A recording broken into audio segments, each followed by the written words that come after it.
Brain programming का एक topic है और इसको मैं अपने हिसाब से बता रहा हूँ। जैसे जब हम लोग सामान्य अवस्था में कोई काम करते हैं, जैसे सामान्य काम में सब्जी बनाना हो गया, रोटी बनाना हो गया, लेकिन जनरली माताएं बना रही होती हैं, सीखने का भाव बच्चों में नहीं होता तो नहीं सीखते। और जब अचानक से पता चलता है कि इस बच्ची को किसी और घर जाना है, अब इसको रोटी बनाना सीख लेना चाहिए, तब वो ध्यान देना शुरू करती है। एक डर का भाव रहता है कि अब नहीं सीखेंगे तो कैसे रोटी बनाएंगे, तब वो सीख लेती है। डर का भाव जब लगातार उसके मन में रहने लगता है तब वो सीख लेती है। जनरली उसने बचपन से 15, 20, 25 साल तक देखा लेकिन अब तक नहीं सीखा। ऐसे ही जब किसी तरह की भावधारा तगड़ी होती, चाहे वो क्रोध की हो, लोभ की हो, चिंता की हो, ईर्ष्या द्वेष की हो, या किसी काम को सीखने की हो, जब कोई भावधारा बहुत तगड़ी होती है तब उस चीज को हम लोग आसानी से सीख लेते हैं। और जब तक भाव धाराएं तेज नहीं रहती, नहीं सीख पाते। जनरली योग करते समय जो इमोशनली बहुत डूब जाते हैं, वो योग को आगे बढ़ा पाते हैं, भीतर से ही आगे बढ़ने लगते हैं। प्रतिदिन थोड़ा थोड़ा आगे बढ़ते रहते हैं। और जो केवल करते हैं, बस करते रहते हैं, तो योग में आगे नहीं बढ़ पाते। मालूम नहीं होता योग में कितना आगे बढ़े, क्योंकि कहते हैं कि बार भर बाल जितना आगे बढ़ते हैं। महर्षि कहते हैं, योग के ऋषि कहते हैं कि अगर आप ध्यान करते हैं तो प्रतिदिन आपकी जो कुंडलनी शक्ति है वो बार बराबर ऊपर उठती है, फिर उठती है, फिर उठती है, लेकिन इतनी कम उठती है कि कोई व्यक्ति जान नहीं पाता। मतलब यह धीमे विकास की प्रक्रिया है। और तेज हो जाता है तो संभाल नहीं पाते लोग। कोई चमत्कार के तौर पे हो जाए तो संभाल नहीं पाते खुद को लोग। तो क्या हम कह रहे हैं? सीधे सीधे ये कह रहे हैं, रो करके, दुखी हो करके, किसी भावधारा में हो करके जितना दुख को बढ़ा सकते हैं उतना सामान्यतः नहीं बढ़ता है। सबकॉन्शियस ब्रेन तब खुल जाता है जब हम लोग भावनात्मक रूप से कुछ सीख रहे होते हैं या भावनात्मक रूप से दुखी हो रहे होते हैं। और सामान्य तौर पे सबकॉन्शियस ब्रेन में चीजें नहीं जाती हैं, और जो चीजें सबकॉन्शियस ब्रेन में चली जाती हैं वही चीजें हमारे भविष्य को तय करती हैं। वैसे ही लोग मिलने लगते हैं, वैसे ही हमारे दोस्त मित्र बनने लगते हैं, वैसा ही खाना पानी बात विचार होने लगता है। हम लोग अलग अलग तरह के जाल में फंसे हुए हैं अपने अपने जगह पे जहां जहां हैं। ये नहीं सोचना कि अभी जाल से बाहर निकल जाएंगे। वो अच्छा भी हो सकता है, बुरा भी हो सकता है, बहुत बुरा हो सकता है, बहुत अच्छा हो सकता है। अपनी धार्मिक मान्यता, अपनी पढ़ाई लिखाई, अपना विचार, ये सब जो हमारा है आज, यह पीछे हमारे ब्रेन में डाले गए संस्कार हैं। और कैसे पड़े संस्कार? संस्कार तब पड़े जब हम लोग इमोशनली बिल्कुल बिल्कुल किसी चीज को डूब करके सीख रहे थे, चाहे वो दुखी हो रहे थे, चाहे वो सुखी हो रहे थे। और आज वैसी ही परिस्थिति है, वैसे ही लोग हमारे आसपास हैं, वैसी ही हमारी टेम्परामेंट है, मनोदशा है। इसका मतलब जब हम लोग बहुत दुखी होते हैं या जब हम लोग बहुत सुखी होते हैं, खुश होते हैं, उसी समय हम लोगों के भीतर बहुत सारी चीजें जा रही होती हैं। दुखी होने पे दुख वाली चीजें, सुखी होने पे सुख वाली चीजें। और जब हम लोग फिर सामान्य जीवन जी रहे होते हैं तो वही जो अंदर गई हुई चीजें हैं वही बाहर दिखाई देती हैं।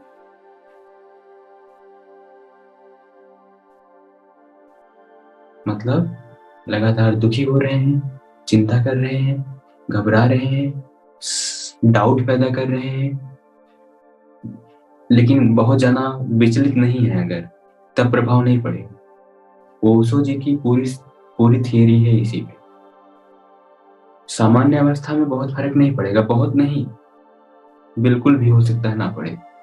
जब आप एकदम नेचुरल रहें, मस्त मौज, जैसे ही बहुत जना दुखी या बहुत अधिक सुखी हो गए, किसी भावधारा से प्रेरित हो गए, उस समय इम्प्लांट हो जाएगा, उस समय पौधारोपण हो जाएगा भीतर, दुख का या सुख का। तो ध्यान में क्या बताया, एकाग्रता जब बहुत गहरी हो जाए, विपश्यना में ही बताया ना कि दुखों का संवर्धन होगा। अगर समता में नहीं रहे, लगे खूब सुखी होने, मजा आ रहा है, बैठ के सोच रहे हैं, यहाँ गए, पार्टी किए, कपड़ा पहने, खूब घूम रहे हैं, ये दोस्त मिला, वो दोस्त मिला, ये सब सोचेंगे, ये सुख वाली बात भले है, लेकिन यह एक तरह से एकाग्र होके हो रहा है ना, खूब कॉन्सेंट्रेट होके हो रहा है। आदमी बैठा यहाँ है और मजा ले रहा है कहीं और का। इसमें क्या होता है कि सुखों का संवर्धन नहीं होगा। हाँ, ये सुख थोड़े ना है। और ऐसे ही अगर ये सोच रहा है कि हॉस्पिटल में है, पैर में दर्द हो रहा है, डॉक्टर आया, इंजेक्शन लगाया, ये हो रहा, वो हो रहा है, यह दुखों का संवर्धन है। जो हमको लग रहा था सुखों का संवर्धन है, वो भी दुखों का ही संवर्धन है। संवर्धन मतलब बढ़ोतरी करते जाना, उसमें इंक्रीज करते जाना उसको। तो इसलिए विपश्यना में सम रहने के लिए कहते हैं, न मजा लेना है और न दुखी होना है, बीच में रुके रहना है। मजा लेने लग गए तब भी घूम फिर के दुख की तरफ आएंगे, और दुखी वाली विचारधारा आई तब तो पक्का ही दुख की तरफ जाएंगे। मतलब ना मजा लेना है और ना दुखी होना है, दोनों के बीच में रहना है। और यही बात अगर समझ में आ जाए और इसी का प्रैक्टिकल हम लोग किया जाए दिन भर में यही पाएंगे, या तो हम मजा ले रहे हैं या तो हम दुखी हो रहे हैं, या तो हम चिंता करके भविष्य की घबरा रहे हैं, या तो भूत की चिंता करके वापस चीजें लाना चाह रहे हैं। रिवर्स, जैसे कोई बीमारी हो गई, हम फिर पहले जैसे हो जाते हैं, हम पहले ही ठीक थे, अब तो ये बहुत दिक्कत है, ये तो बहुत दिक्कत है। ये दुख का बढ़ाने की प्रक्रिया है। सबकॉन्शियस ब्रेन मतलब ब्रह्मांड, ब्रह्मांड में हम जो देंगे वही हमको मिलेगा, घूम फिर के मिलता है। अगर आप प्रेम फैलाएंगे, मैं पूरी क्षमता लगाता हूँ क्लास में, लोगों का मन शांत हो जाए, लोगों की बीमारियां खत्म हो जाए, लोगों का दिल एकदम खुश हो जाए, मैं कभी कभी अपनी पूरी क्षमता लगा देता हूँ। फिर मालूम है क्या होता है, फिर जब क्लास परफेक्ट होती है तो क्लास के बाद काफी देर तक हम बहुत खुश रहते हैं, बहुत ज्यादा, बहुत शांत रहते हैं और बहुत कॉन्फिडेंस रहता है। ऐसा होता कैसे है, जो हम देते हैं वो हमको मिलता है, लेकिन देने के लिए अपने पास होना चाहिए। अपने पास होगा कहाँ से लाएंगे ये चीजें? भाव से लाएंगे, श्रद्धा से लाएंगे, समता से लाएंगे। मतलब क्या हुआ, पढ़ करके आप लोग को योगा सिखाएंगे? नहीं। सीख करके योगा सिखाएंगे? नहीं। खुद को नेचुरल कर देंगे, सम कर देंगे, भगवान भरोसे हो जाएंगे, तब जो सिखाएंगे वो परफेक्ट होगा, वो मन को शांत करेगा, एकाग्रता लाएगा, सुख देगा, आनंद देगा, समता में ले जाएगा। समता से शुरू हुआ, समता पे खत्म हो जाए, तब समझ में आना चाहिए कि जितना डेटा इकट्ठा किया सारा डेटा ट्रांसफर हो गया और वैसा का वैसा हो गया जैसा हमने चाहा। तो नेचुरल होना चाहिए, सम होना चाहिए, और बहुत सतर्क होना चाहिए कि दिमाग में हम लोग दुख के बारे में सोचेंगे तो दुख ही मिलेगा, और सुख के बारे में सोचेंगे तो सुख ही मिलेगा। As you think you will become, जैसा हम सोचेंगे वैसा हम बन जाएंगे। यह एकदम सही, मतलब 100% से ज्यादा सही। इसलिए दिन भर पहरा लगा रहे किस पे? सांसों पे। सांसों के साथ ही संकल्प विकल्प, संकल्प विकल्प। सांस आई तो यहाँ जाना है, यहाँ जाना, वो करना, वो खाना, वो ऐसे रहना है। सांस गई तो उसमें से एक चूज कर लेंगे। जा नहीं पाए, कपड़ा पहन नहीं पाए, ये वाला कपड़ा हमको पसंद था, ये लाल रंग का।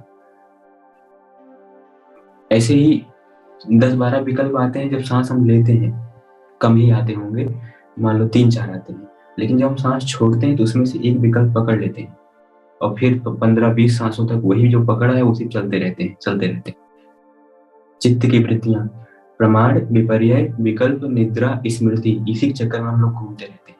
ये पांचों वृत्तियां मन को खींच करके लिए रहती हैं अपने साथ, और इन पांचों वृत्तियों में उलझ करके मन संस्कारों का सृजन करता है, और वही संस्कार फ्यूचर में हमें सुख या दुख देते हैं, और हम सोचते हैं कि दुख कहाँ से आया। हम लोग अपने भाग्य विधाता हैं। अपना भाग्य खुद बदला जा सकता है, कोई साधु नहीं बदल सकता, कोई भगवान नहीं बदल सकता। भारत भाग्य विधाता हम स्वयं हैं, अपने भीतर भी हम ही हैं। जिस दिशा में ध्यान देंगे उस दिशा में ट्रांसफॉर्मेशन होने लगे। सुंदर होना चाहते हैं, भावधारा में जाके सुंदरता का बीज बोइए, सुंदर होने लगेंगे अपने आप। कोई चीज आपको चाहिए, भावधारा में जाके, मतलब एकदम शांत होकर, ये तो चाहिए वाली बात होगी। विपश्यना में, परीक्षा में, क्रिया योग में कुछ चाहता नहीं व्यक्ति, ना चाहना ही सब कुछ पाने का रहस्य हो जाता है। लेकिन जब तक हम चाहेंगे ऐसा हो जाए, ये हो जाए, वो हो जाए, तो वो चाहने के लिए भी एक जरूरी चीज होती है कि एक भावधारा में प्रेरित होना। एकदम बहुत दुखी हो जाना, मंदिर का घंटा हिलाया, सिर माथे को पटका, और एकदम रो करके एकदम कहे भगवान अब हमारा दुख दूर हो जाए। समर्पण योग जाग गया, भावधारा विचारधारा एकदम मैच कर गई। किससे? मंदिर की मूर्ति से नहीं, कॉस्मोस से, सबकॉन्शियस से, प्रकृति की उन चीजों से जो उसी तरह की हैं। जैसा हम सोचते हैं वैसी सोच बहुत लोगों की पहले रह चुकी। तो उस भावधारा से जब मिले ना, समर्पण योग जागा, सरेंडर कंप्लीट हुए। सरेंडर होते ही, चाहे उसे भगवान कहें या ब्रह्मांड कहें या प्रकृति माता कहें, वो तुरंत कनेक्ट हो गई और तुरंत वो मनोकामना पूरी हो जाएगी जिसके लिए हम सरेंडर हो रहे हैं। मनोकामनाएं उनकी पूरी नहीं होती जो एक साथ 15-20 डिमांड लेकर के बिना भाव के मांगते हैं। ये भी हो जाए, बेटे को नौकरी मिल जाए, बहू भी ठीक रहे, बच्चा भी हो जाए, फिर बच्चा भी बड़ा हो जाए, उसको भी नौकरी मिल जाए। ऐसे लोगों की मनोकामनाएं पूरी नहीं होती। एक भाव, कंप्लीट समर्पण, एक हाथ देना दूसरे हाथ लेना, तुरंत का तुरंत असर हो सकता है। भाव इतना मजबूत होता है। भाव के द्वारा संस्कारों को इम्प्लांट करके तुरंत जो है इनपुट आउटपुट दे करके फायदा लिया जा सकता है, लेकिन ये भी इस्तेमाल करने की योग्य चीज नहीं है। हाँ, नेचुरली अपने से अंकुर उठ जाए, ऐसे सब कुछ ठीक चल रहा है, अचानक से भाव आया, मिठाई खाने का मन कर रहा है। अचानक से भाव आया, मिठाई खाने का मन कर रहा है। अचानक से, बिना किसी इनपुट के, भीतर से भाव उपजा, थोड़ी देर में पूरा हो जाएगा। कोई आ ही जाएगा मिठाई लेके, आप कहेंगे चमत्कार, हम योगी हो गए, हम संत हो गए। हम संत योगी नहीं हुए, हम सरेंडर होना सीख गए, हम समर्पित होना सीख गए। अब तक नहीं सीख पाए थे।